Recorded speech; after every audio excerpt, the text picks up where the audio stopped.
The last paycheck. The world ended on a Tuesday.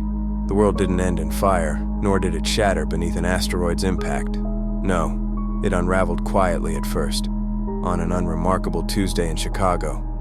Not with a bang, but with a sickness that swept through the streets like a whispered curse, turning neighbors into predators and cities into hunting grounds. One moment, people sat trapped in their routines, horns blaring in traffic, thumbs scrolling through endless notifications, sighing over overdue bills.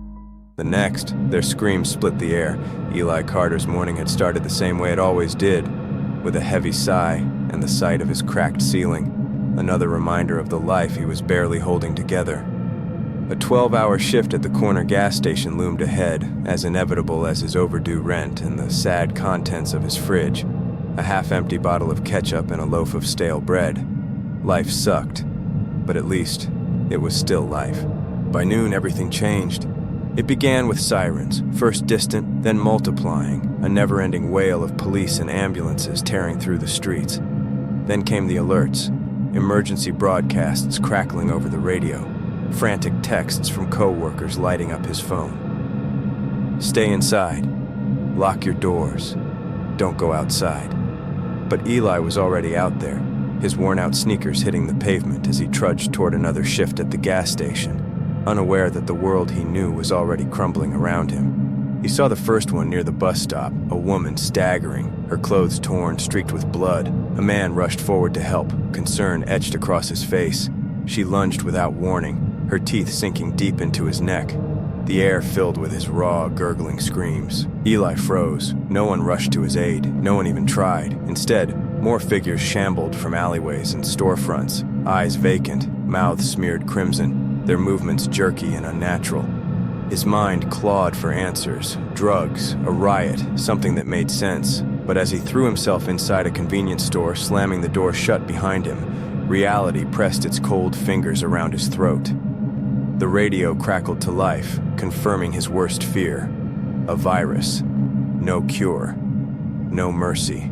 People didn't just die, they turned, within minutes. He barricaded himself inside, heart hammering, forcing himself to think. He grabbed whatever he could, bottled water, canned beans, a crowbar from the maintenance closet. The lights flickered, then died, plunging him into darkness. Outside, the city screamed, gunfire, sirens, the wet, guttural moans of the infected. Eli wasn't a soldier, he wasn't a hero. He was just a guy with $34 and a crowbar, but as the hours blurred into days, survival became his new reality, his new job. He adapted, he moved quietly, rationed what little he had, learned how to swing the crowbar with enough force to shatter skulls. He watched people die. Worse, he watched them change. Some begged for help, reaching out with desperate hands. He wanted to help, he really did. But kindness was a luxury he couldn't afford anymore.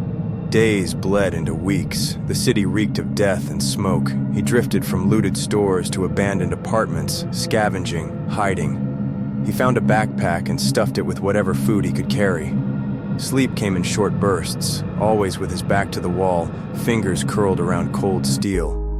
Then one night he wasn't alone. A knock, light, 3 taps. Not the frenzied pounding of the infected, but something controlled, deliberate, human. Eli hesitated, instinct screaming at him to ignore it, but loneliness gnawed at him almost as much as hunger. With a deep breath, he lifted the crowbar and cracked the door open. A girl stood there, no older than 16, dirt-smudged, eyes wary. A kitchen knife trembled in her grip.